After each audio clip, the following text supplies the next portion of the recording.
We are going to talk about the burning of KAG Church in Kiambaa.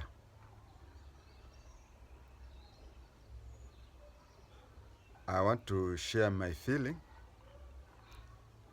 of the burning of Kiambaa Church. We have some people, I don't know how to call them.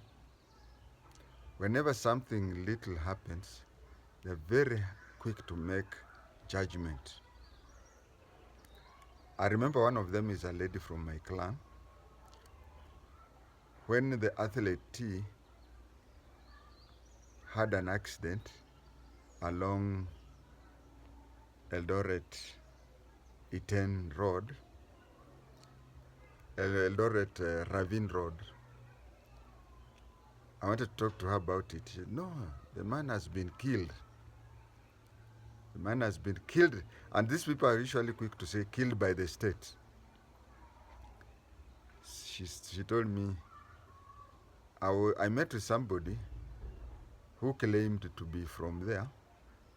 And he told me definitely that she has been killed.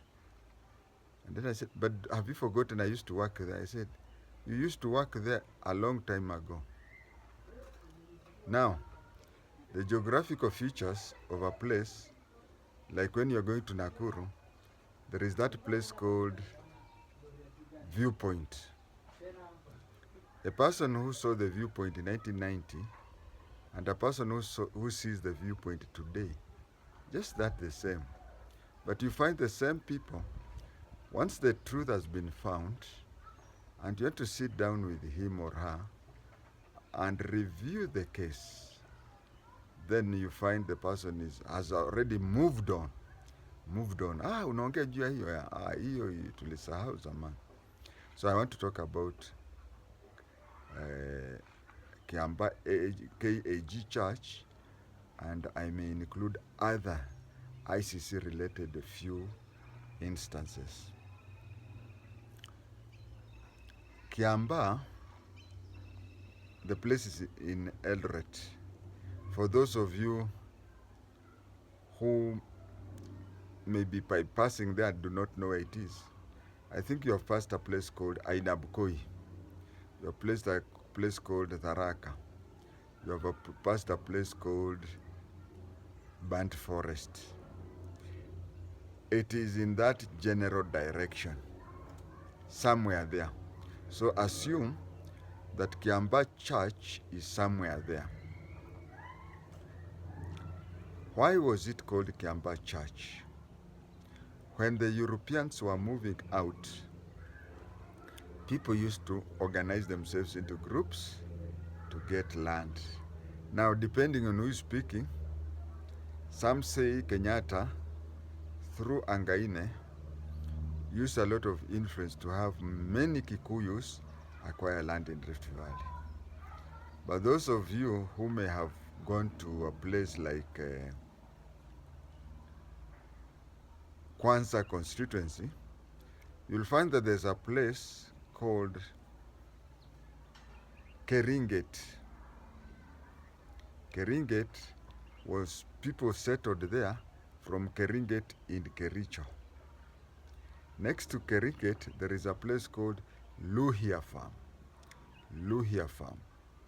This is a large farm that Luhyas organized themselves and bought land. And just in the neighborhood, there is Keio Farm. Keio Farm, people from Elgeyo Marakwet settled there and named the area, the large plantation, after their home area.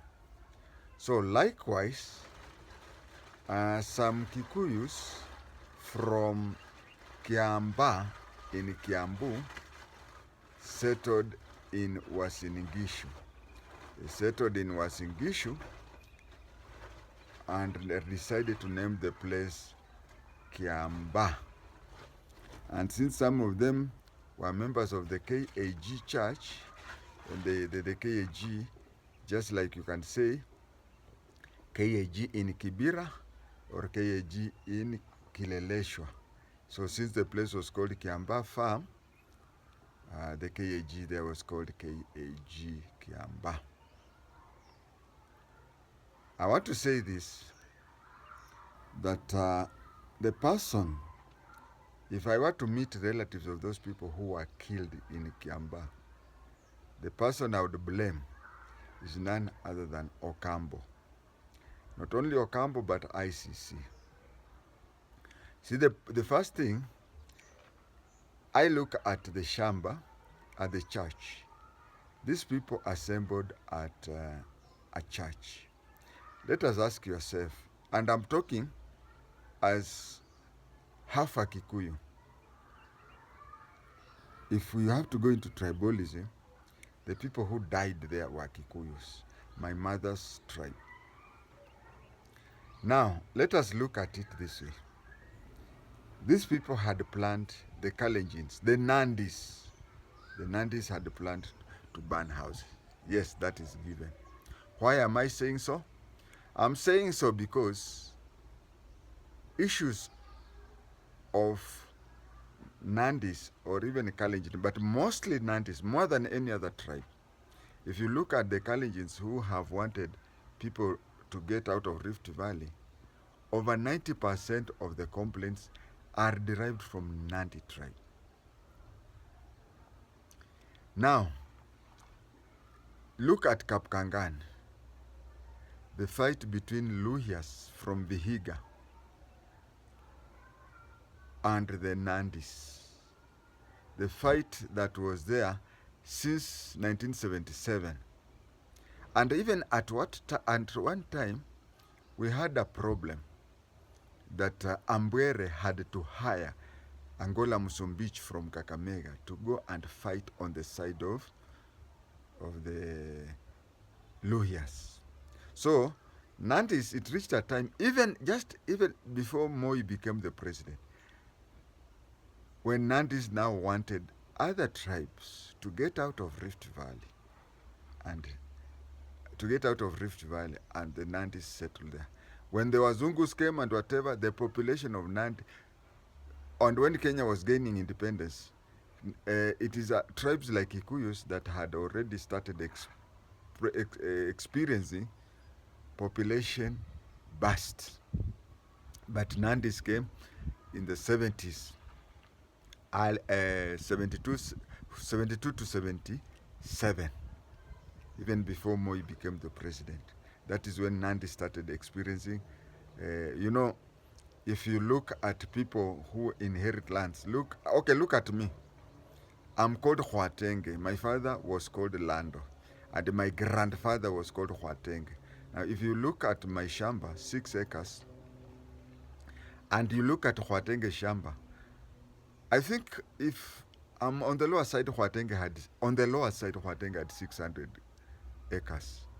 And JI-TENGE senior, or JI-TENGE 1, JI-TENGE 2, I have 6. Now my grandchildren have, so you can experience that. Nandi started experiencing that around 1970.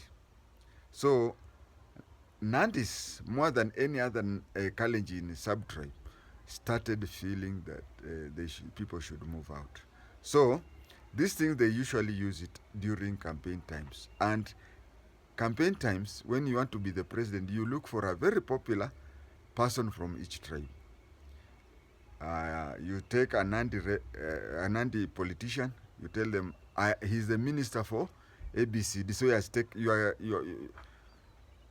your interest in this government is taken care of. But what happens?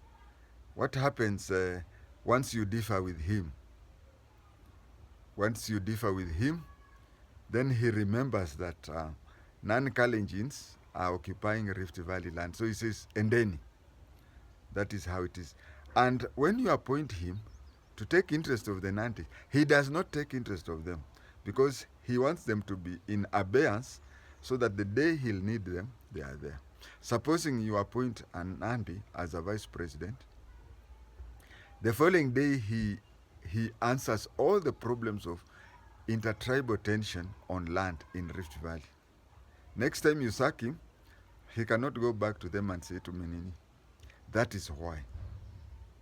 So the issue of land has been there, issue of burning houses has been there. I remember even one time Moi used to say, and in fact in Luhya tradition, and I'm told that Kalenjins also have that tradition, that the burning of the house results in the person who is burning becoming mad. Yeah, mwendo wazimu. But then when it comes to such a time, people are ready to be wazimu so long as that tribe goes out. So in those so many words, I'm trying to say that yes, Nandis in every circle of violence, they are ready to burn houses. They are ready to burn houses. And if it is true, if you burn a house, you become mad. I've never seen a more than proportional increase in madmen among Nandis. So you can take it that the burning of houses that time was something that was there before, and it was continuing then. You get my point? But then these Kikuyus, when they saw their houses being burned, they congregated in the church. They felt that somebody, even if that person is so evil as to burn a house against the African tradition, that person would be sympathetic if you go to church. But then they were followed into the church. If you ask Kikuyus in Kiambaa, they never planned to go to the church. In fact, they didn't know the houses were to be burned. But something that happened, that everybody at the same time thought of going to church as a safe place, as a refugee place. But when they went there, they were burned. Then here are human rights people. I can tell you without any doubt that if you are to check the when Boniface Mwangi was saying, those youths who were killed during the riot, when he should be buried in the Kenyan flag, to me, I was reading dollars. If you go to his human rights group, there is foreign donors. At that time, since he was on the forefront of planning this, he had what they usually do is that they are given a lot of dollars, but they are not allowed to use. So such a thing, when it happens, more dollars from human rights organization worldwide come, and the millions that they have in their account that they don't use, now they will use, and others will come, and whatever. That is what happens with these human rights people. And human rights people, they are good, yes, they are relevant to the new constitutional dispensation, but I blame them for spoiling the 2010 constitution that is purely a human rights propaganda material. But anyway, I'm not talking about the 2010 constitution. The human rights, in order to be seen as being effective and whatever, they made a fatal mistake. They knew that Francis Polisi Loile Lotodo was a tribalist and whatever, and warmonger. Then they included his name among the people who planned to do what? Among the people who planned to burn the Kiambaa church. They said, okay, he's among the people who organized. And you see, Kiambaa church was happening which year? And I'm asking, which year did Olotodo die? Olotodo died in the year 2000 in a hospital in South Africa. And I don't know how he would come back about 5 to 7 years later to organize the burning of the church. Well, I have never been to that compound. I've never been to that compound of the church. But what I know is that during there is this Kiambaa in the Kiambu, the original Kiambaa, where there was a by-election, and Uhuru Muigai Kenyatta was the president of Kenya. And the Jubilee propaganda mechanism went overdrive and said, this new party that has been started by Ruto, don't you remember, they are the ones who banned Kiambaa Church, you see? That is how Kawanjiro found himself in parliament. Those people who were banned in Kiambaa Church had relatives in Kiambaa, Kiambu. And I want to guess that more than half of those people who were burnt in Kiambaa Church were buried in Kiambaa constituency in Kiambaa. Then you go there, you have never been to Kiambaa, Kiambu, you have never been to Kiambaa, Eldoret, and you go there and say, oh, unaona, that is why somebody who cannot even express himself in English is the MP for that area, and he was the youth wing of those politicians. It's because of these half-baked stories, half-cooked stories. I cannot say, okay, I can look at you in the face and tell you that no prominent politician organized for Kiambaa Church to be banned. But I can tell you that Nandis, from the times when Ambwere organized, there is the place called Kapkangani, Danger. Of course, for the first time I went to Danger less than a year ago, for the first time in my life. Okay, I've been passing there, people say this is Danger, but that is when I alighted and went there. Those places, there was fights even when Jomo Kenyatta was the president. And one thing I've seen with the Kalenjins is that you differ with them, your grass thatch house is burning. You go for a peace meeting, every Kalenjin will tell you, oh no, according to our tradition, if you burn somebody's house, you'll run mad. Yes, even Luhya tradition says so. But then anytime Nandis, Kalenjins, especially Nandis, have land issues with other tribes in Rift Valley, the first thing they do is they burn. It is only that this time that they burned the church. Now, when they burned the church, that is the only difference. Kikuyus ran to the church, or should I say my mother's people went to the church, thinking that if somebody seeing you in a church compound, but then at the spur of the moment, the Kalenjins saw all, because those Kikuyus, who knew that the Kikuyus would congregate there? It is just that 26 people decided to go there. They thought simultaneously. A decided to go there. B decided to go there. C, X, Y, Z all decided to go there. Then the Kikuyus did not plan to go there. The Kalenjins did not know that the Kikuyus were planning to go there. Thought that they planned to go and that is why I want to tell the activists in life. You have seen how Kina Boniface Mwangi make money.